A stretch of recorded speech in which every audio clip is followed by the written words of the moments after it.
그 어저께 헌재에서 아주 중요한 결정이 나왔는데 아마 법을 아는 많은 사람들은 다 이렇게 예상을 했습니다. 야, 이상민 장관 탄핵안은 성립 불가야. 이게 말이 안 되는 거야. 그렇죠. 하는 과정에 다소 불찰이 있었다고 하더라도 네. 공무원으로서 장관으로서 또 행안부 장관으로서 해야 될 직분에서 법에 어긋남이 없었어. 그게 얼마나 잘 됐는가는 탄핵 대상이 아니야. 맞죠. 라고 다 예상을 하고 있었습니다. 그런데 이제 우리가 봤던 건 몇 대 몇으로 기각이 될 거냐였습니다. 그렇죠. 그런데 뭐 7대 2로 될 것이다. 무슨 6대 3으로 될 것 같다. 네. 뭐 이런 얘기도 있었지만 참 9대 0으로 됐습니다. 9대 0. 그러니까 정의는 살아 있고 공정과 상식은 살아 있는 것 같습니다. 자주 죽다가 또 가끔 살아나요. 아니 그러니까 이게 네. 정상인 거죠. 네. 헌법재판소에서 네. 웬만하면 네. 어떻게든지 보면은 이제 헌재에서 저희들이 주로 헌법 불합치나 뭐 네. 이런 거 나올 때 보면은 네. 헌법 불합치, 위헌 뭐 이렇게 위헌이라고 나올 때도 있지만 뭐 위헌은 아니고 그러니까 일종의 중간 정대를 택하는 거죠. 헌법 불합치 이러면서 고쳐라라든지 네. 아니면 소수 의견으로 남겨요. 네. 누구든. 근데 이번에는 그런 게 전혀 없어요. 없이 9명이 전원 합의를 네. 한 거죠. 만장일치. 네.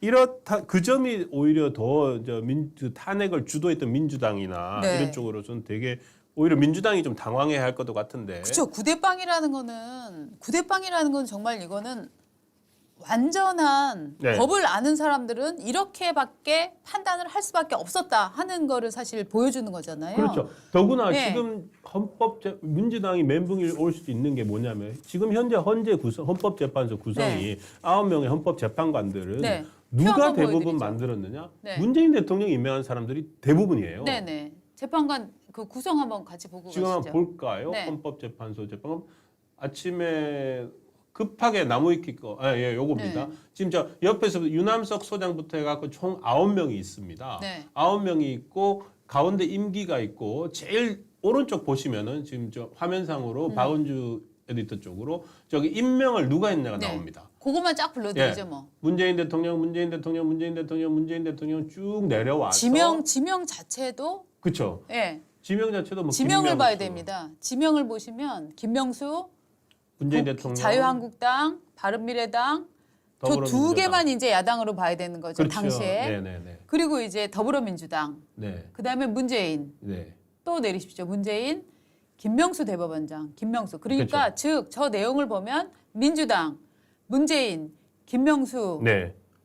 7명을 지명을 한 그렇습니다. 거고 2명만이 자유한국당하고 바른미래당이 지명을 한 거예요. 그렇죠.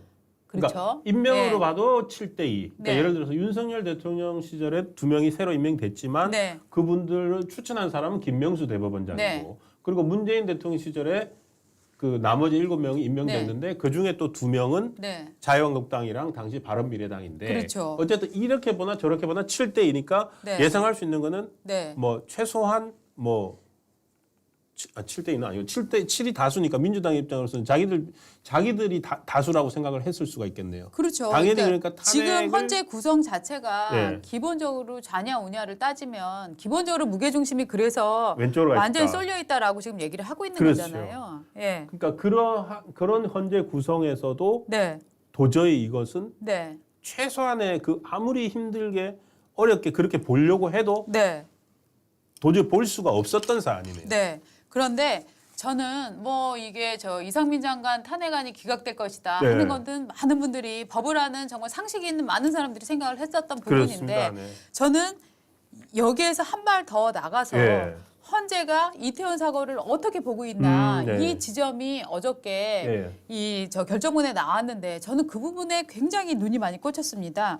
뭐라고 얘기를 했냐면 예. 이태원 참사는 특정 원인이나 인물에 의해 발생한 사고가 아니다. 네.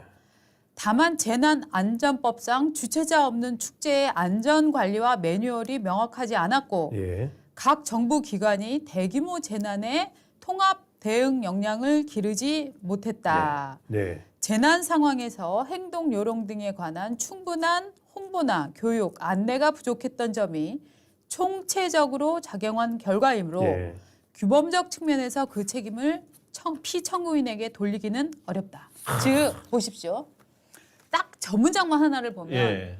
재난 상황에서 행동 요령 등에 관한 충분한 홍보나 교육 안내가 부족했던 점이 총체적으로 작용한 결과다. 예. 즉, 저 사고는 저 현장에 모여있던 사람, 음. 저 현장에 모여있던 사람을 관리하는 관리 주체, 한 나라의 시스템, 네. 사회 인식, 이 모든 것이 총체적으로 작용을 해서 사건이 일어났다라고 보고 있는 겁니다. 즉, 당신은 살인자야 라고 호명돼야 할 사람이 없고 놀러 그렇죠. 갔는데 안심하지 못하는 사회를 만든 당신이 책임자야 라고 주장하는 것도 그렇게 맞는 말은 아니다라는 뜻이에요. 그렇죠. 저는 지금 저걸 네. 딱 떼어놓고 보니까 어떤 느낌이 드냐면 네. 저기에다가 네. 9대0 만장일치로 네. 그러니까 만장일치로 기각 판결이 난 거가 갖는 의미는 자 지금 말씀하신 것처럼 이거는 누구한테 재난 상황에서 뭐 이런 행동 요령에는 충분한 홍보나 교육 안내가 부족한 총체적 결과인데 네. 어떻게 이런 걸 가지고서 탄핵을 하냐 민주당아 이런 이 의미인 거죠. 맞아요. 그러니까 이거거든. 이건데 너희들은 어떻게 이거 가지고서 아무리 봐주려고 해도 맞아요. 우리가 소수 의견이 이거 하나도 못 남기겠다. 네. 그래서 만장일치 할 수밖에 없다. 네. 어떻게 니들은 이런 걸로 탄핵 장관을 탄핵하겠다고 하냐. 네. 이렇게도 받아들여집니다. 맞습니다. 맞습니다. 맞아요. 헌재가 엄중하게 네. 민주당을 네. 꾸짖는 것 같습니다. 맞아요.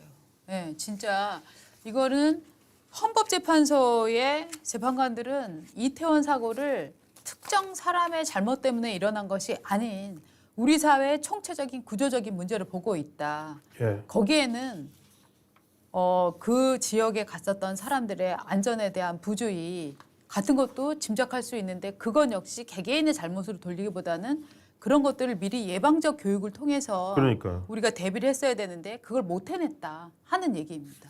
그러니까 이거를 정쟁으로만 만들려고 박광원 원내대표 뭐라고 했는지 보니까요. 여전히 안 받아들여요.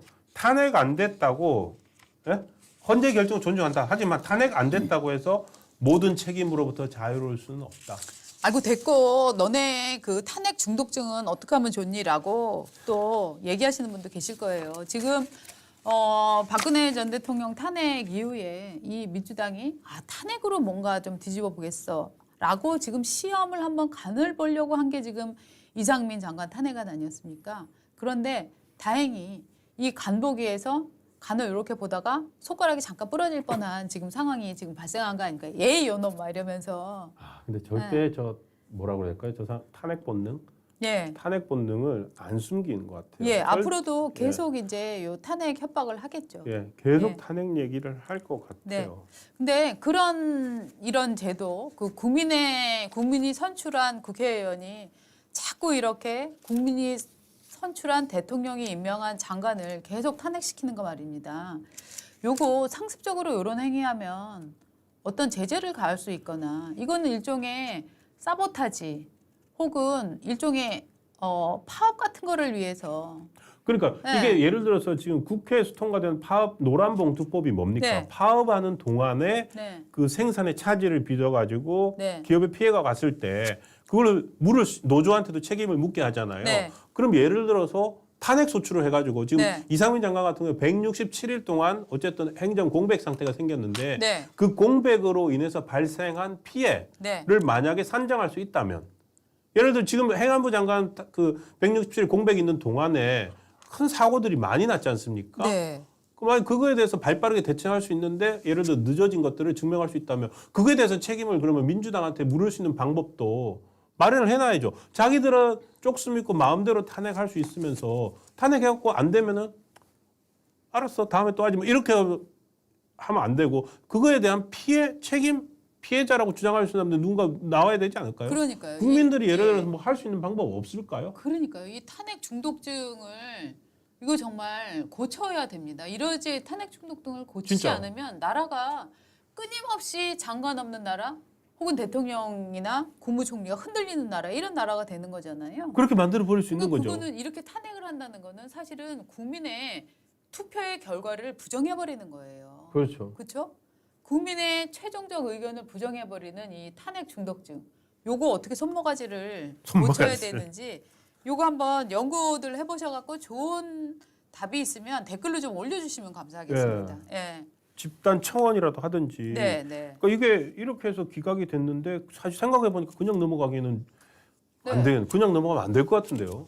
아니 이거 사실은 일종의 터무니없는 걸로 이런 일을 하는 건 그러니까요. 깡패 짓이잖아요. 근데 깡패가 길거리 막 돌아다니게 놔두는 거는 이거는 전 문제라고 생각을 해요. 네. 예. 깡패도 참교육을 시켜야죠. 그러니까 참교육 한번 받아야 될 텐데. 네. 네. 자.